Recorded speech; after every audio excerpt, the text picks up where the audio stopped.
Ми проводимо цю кампанію, адже інакше наша держава може втратити Крим. Російські військові знаходяться на півострові з тим самим завданням, що й у Придністров'ї. Просто прямо на цьому не наголошують. Ці рядки написав у березні 2008-го у газеті «Україна молода» голова української організації «Студентське братство» Олег Яценко. Слова стосувалися російського Чорноморського флоту, який базувався в українському Криму. Погодьтеся, це звучить дивно. Велике військове з'єднання однієї держави базується на території іншої.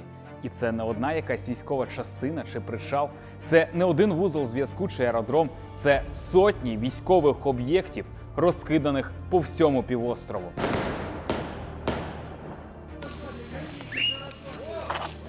Подивіться на ці кадри. Вони без перебільшення унікальні. Хоча масштабу тут, звичайно, ніякого і не видно. Ось ворота однієї з військових частин Чорноморського флоту Росії. А біля них кілька молодих людей з українським прапором у руках. Вони кажуть, люди по той бік паркану окупанти. І хочуть трафаретом зробити такий напис, та їм не дозволяють.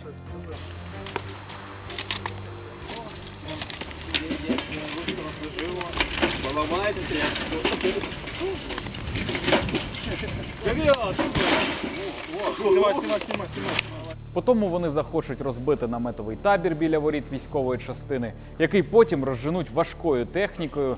І такі невеличкі акції будуть мало не єдиними, котрі привертатимуть увагу до базування російських військових з'єднань на території України. А тепер подивіться на це відео. Сотні людей, російські прапори, проросійські лозунги. Так виглядали ще у 90-х акції, котрі організовували росіяни в українському Криму. І погодьтеся, масштаби геть інші, порівняно з тими мало неодиночними пікетами українських студентів біля воріт російських військових частин.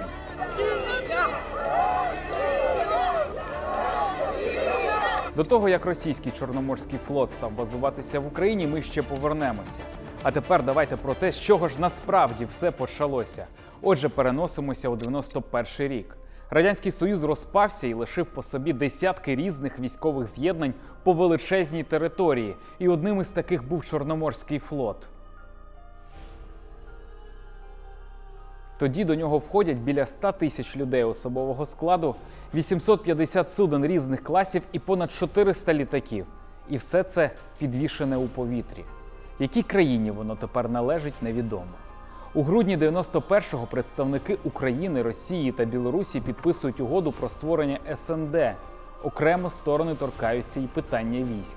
Тоді вирішують, частини відходять тій державі, на чиїй території вони дислокуються. Це саме стосувалося й Чорноморського флоту. На той час командувачем з'єднання був адмірал Ігор Касатонов. Росіянин – уродженець Владивостоку. 3 січня 92-го він видає наказ усьому Чорноморському флоту вийти з підпорядкування Москви і увійти під контроль Міноборони України. По флоту пішла відповідна шифровка. Сам Касатонов їде у Київ на зустріч із тодішнім президентом України Леонідом Кравчуком, та той так його у себе і не приймає. Після цього Касатонов їде з поклоном у Москву, мовляв, помилився, вибачайте, дозвольте підпорядкувати з'єднання Росії. Від такого подарунку Кремль, ясна річ, не відмовився. Через 30 років перший президент України Леонід Кравчук прокоментує ті події так. «Я не знав цього. Міноборони мені нічого не казало, не інформували і Кучму. Тож причина не в нашій бездіяльності, а в тому, що довгий час системи української влади від кореня і до крони не існувало». Командувачу Чорноморським флотом наказують робити все, щоб Україні з'єднання не дісталося.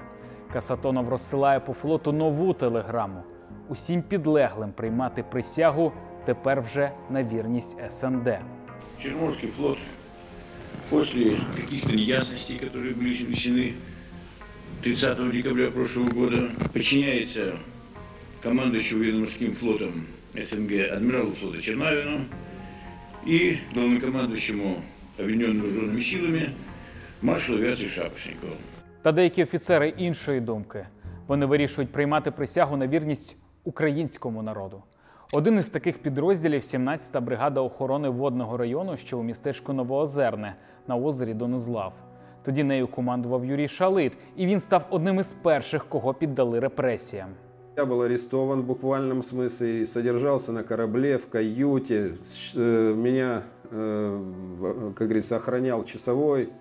И пищу приносили, как говорится, прямо в каюту. И выхода из этой каюты я не имел. Але кардинально ситуацію це не змінило. Все більше і більше військових приймали присягу на вірність саме українському народу. І все це попри спроби керівництва Чорноморського флоту завадити цьому. Моряків, які призивалися з різних теренів України, примушували приймати присягу. Хлопці кричали, плакали, не хотіли приймати, вони примусили приймати присягу Росії. Почався терор. Бо іншого шляху не було в Касатонова. Інакше б він був знятий з посади. А тепер увага! У п'ятницю, 3 квітня 1992 року, понад 200 українських офіцерів-моряків просять президента Леоніда Кравчука підписати указ про підпорядкування Чорноморського флоту Україні. Відповіді немає. А вже 6 квітня, у понеділок, президент Росії Борис Єльцин своїм розпорядженням підпорядковує Чорноморський флот Федерації. І вже одразу після цього всі дізнаються про ось цей документ. Указ Леоніда Кравчука, про який його просили офіцери. Документ датований 5 квітня, неділею. Сформувати військово-морські сили України на базі сил Чорноморського флоту, дислокованих на території України. Міністерство оборони України приступити до формування органів управління військово-морськими силами України. 6 квітня військово-морські сили отримують командувача Бориса Кожина. Він стає одним із ініціаторів створення орггрупи ВМС. До її складу входять 27 офіцерів, а президенти тим часом намагаються домовитися. Справа дійшла до можливого зіткнення, я не перебільшую, навіть серйозного, не тільки політичного, а силового конфлікту.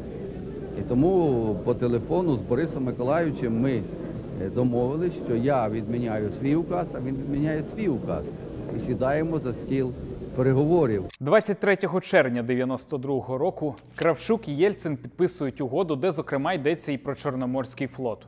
У зв'язку з створенням своїх збройних сил сторони підтвердили важливість продовження переговорів по створенню на Чорному морі ВМС України та ВМФ Росії на базі Чорноморського флоту. Вони погодились на договірній основі використовувати існуючу систему базування і матеріально-технічного забезпечення. До завершення переговорів сторони домовились утриматися від односторонніх дій. Тобто нічого конкретного так і не вирішили. Питання, кому належить Чорноморський флот, зависло у повітрі. Але не для моряків, деякі з них вирішують не чекати. Наприклад, екіпаж корабля СКР-112, який базувався на озері Донузлав. 21 липня судно мало брати участь у репетиції параду у Севастополі, і це було для них приводом вийти у море. Та у Севастополь, як виявилося, вони плисти не збиралися. На чолі зі своїм командиром Миколою Жибаревим вони вирішили вийти в море, підняти український прапор і під ним йти в Одесу. Це вони і зробили. Командування Чорноморського флоту оскаженіло. Навздогін СКР-112 відправляють 2 літаки, 1 ракетний катер, десантний та протичовновий кораблі. Але всі вони повертаються на базу. В одних закінчилося пальне, інші поламалися дорогою. На зміну їм йде СКР «Разительний», втричі більший від 112-го. Той наздоганяє утікачів між мисом Тарханкут та Одесою. Починаються переговори. Командир СКР-112 каже, буде виконувати лише накази Міноборони України або командувача ВМС. Очільник військово-морських сил України Борис Кожин дає телеграму. 112-й має йти на зовнішній рейд Одеси і там чекати представника Міноборони. До Одеси сторожовик прибув о 18:50. Так СКР-112 став першим кораблем військово-морських сил України. На той момент судну було вже більш як 20 років. За півроку після цих подій корабель відправлять у Севастополь. Це буде його останній морський похід. 1995-го в Міноборони вирішать розібрати судно на металобрухт. Вже наступного року частини корпусу СКР-112 продадуть комерційній фірмі. Але це буде потім. А влітку 92-го СКР-112 по-справжньому сколихне усіх. Він підштовхне Україну та Росію до чергового раунду переговорів. Він пройде 3 серпня у Ялті. Кравчук і Єльцин вирішать, Чорноморський флот розділять, а на його базі створять військово-морські сили України та військово-морський флот Росії. Все має вирішитись за 3 роки. Президенти України і Російської Федерації на перехідний період призначають консенсусом об'єднане командування Чорноморським флотом. За оцінками Міжнародного інституту стратегічних досліджень, на той час вартість Чорноморського флоту складала близько $80 мільярдів. 79% фінансування військового з'єднання здійснювала Україна і лише 21% Росія. Це вирішили виправити 17 червня 93-го. Тоді підписали угоду, за якою фінансуватимуть флот порівну. З'єднання поділять 50 на 50, а базування флотів двох країн буде спільне. Останнє не подобалося нікому, особливо росіянам. Не може бути два флота в одній базі. Це противоречить і воєнній теорії, і необхідності, як для Росії, так і для України. 3 вересня 93-го розглядатимуть питання боргів України за газ, ядерного роззброєння і флоту. Саме у такому порядку. Ця зустріч буде першою бомбою уповільненої дії, яку закладе Росія в українському Криму. Такий порядок розгляду питань для України виявився абсолютно неприйнятним, тому що переконливої позиції в українського керівництва щодо оплати боргів за газ просто не було, як і грошей. Тому все подальше виглядало як ультиматум, розірвавши на шматки українську сторону за газові борги, про які більшість делегації нічого не знала. У росіян ніби випадково виникає ідея розрахуватися за газові борги флотом. Кораблями, портами, причалами, військовими базами. За місяць після цього, незгодний із рішенням політичної верхівки, у відставку піде тодішній міністр оборони України Костянтин Морозов. За півроку, 15 квітня 94-го, сторони вирішать – флоти базуються роздільно. Україні 15-20% кораблів, решта суден Росії. 19 червня 95-го всі нарешті почують остаточну частину суден, котрі відійдуть Україні. Вона отримає 18,3% корабельного складу Чорноморського флоту. Сделан один очень крупный шаг в отношениях между Украиной и Россией. Я этому очень рад. Проблемы детальные еще остались, и мы поручили правительствам, над ними продолжать работать. Однако по-крупному я считаю, что мы развязали этот кризис. Развязали в интересах і України, і Росії. Остаточну крапку поставлять 28 травня 1997 року. На той момент на Чорноморському флоті буде 131 бойове судно, 95 із них отримає Росія і лише 36 Україна.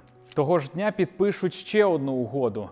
Вона називатиметься «Про статус та умови перебування Чорноморського флоту Російської Федерації на території України». У ній серед іншого йтиме мова про розподіл майна Чорноморського флоту. Росії 135 військових об'єктів у Севастополі, тобто їхній головній базі, і ще 35 по території Криму. Це морські бази, причали, вузли, зв'язку і аеродроми. Також Федерація може використовувати у Севастополі 3 з 5 бухт – Севастопольську, Південну і Каратинну. Крім того, в угоді визначать, що у складі Чорноморського флоту Росії не може бути більше 338 кораблів та суден забезпечення, кількість особового складу не може перевищувати 25 тисяч осіб, а бойових літаків має бути менше 22. За розміщення такого військового угруповання на території України Росія мала щороку платити $97,5 мільйонів. Але насправді ці гроші списувалися як погашення боргів за газ. Та й за великим рахунком така сума була замала. До прикладу, судіть самі, свого часу США платили Японії $700 мільйонів, а СРСР В'єтнаму 300. І це за одну базу. Ось так, після 6 років перемовин і укладання угод Україна отримала на своїй території потужне військове угруповання іншої країни, яка вже зовсім скоро розв'яже проти неї війну. Та до цього моменту відбудеться ще одна знакова подія – підписання так званих Харківських угод. 21 квітня 2010-го у Харкові зустрічаються тодішні президенти Віктор Янукович та Дмитро Медведєв. Вони підписують угоду з питань перебування Чорноморського флоту Федерації на території України. Документ дозволяє перебування російського з'єднання на території Криму до 2042-го. Таким чином, сторони продовжили домовленість, якої у 97-му році досягли Леонід Кучма та Борис Єльцин. Але за одним виключенням. Цього разу Україна отримала не розстрочення боргу, а знижку на газ. В угоді прописали таке. При ціні $333 США і вище за 1000 кубометрів газу зниження складе $100 США. При ціні нижче $333 США зниження складе 30% від такої ціни. Угоду ще треба було ратифікувати. Це 27 квітня 2010-го. У парламенті бійки, димові шашки, а у спікера Володимира Литвина летять яйця. Охоронці прикривають його парасолями. О 10:30 депутати ставлять законопроект про ратифікацію на обговорення. Парламентський комітет у закордонних справах називає документ неконституційним. Утім, вже за 8 хвилин за голосує 236 депутатів. Угода ратифікована. Україні знижка на газ, Росії Чорноморський флот у Криму. Про ратифікацію угоди між Україною та Російською Федерацією з питань перебування Чорноморського флоту Російської Федерації на території України. За 236 рішення прийнято. За менше як 4 роки після цього Росія розпочне війну проти України окупацією Криму. Все почнеться із баз Чорноморського флоту. Саме звідти блокувати українські військові частини поїдуть так звані «зелені чоловічки». І це було саме те, про що у 2008-му кричали українські студенти. Ці таблички здесь незаконно находяться, їх треба всіх устроїти. Чи думали ті кілька хлопців, які прийшли тоді під російську військову частину з українським прапором, що саме із Криму почнеться конфлікт, якого світ не бачив і часів Другої світової? Чи знали вони, що ось той напис «Стоп, окупація» буде як ніколи актуальним і зараз? А тепер уявіть, що тоді, 15 років тому, під стінами російської військової частини було б не кілька студентів. Уявіть, що росіян би не було у Криму. Уявіть, що Кремль ніколи б не отримав кораблі і бази, які по праву належали Україні.